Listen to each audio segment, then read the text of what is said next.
عليكم الفطور مالتنا صدر مال دجاج. هذا الصدر مال دجاج دقيت، هذا دقته راح اشوفه شوي هيك يعني فص بصل وشوية عودين 3 مال قرنفل وهيل، فص بصل اخضر مو كبير، وبهارات تعجبكم انتو، زيت وملح تعرفون. خليتها هسه نشف بعد للفطور. يلا كمله.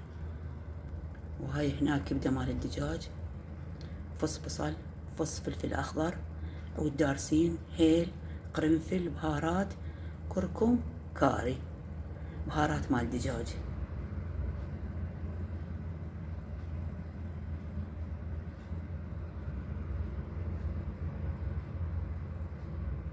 وهذا كلم قطعته، سلقته سلقة خفيفة بس احمس ويا يعني محتويات بهارات بصل.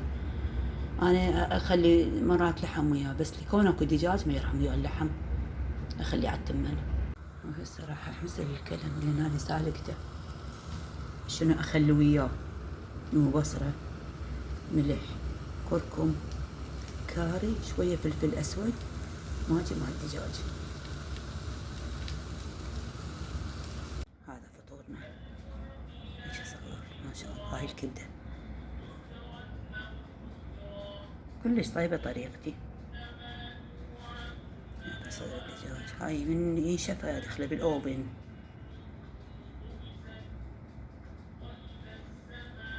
هذا تمن الكلم.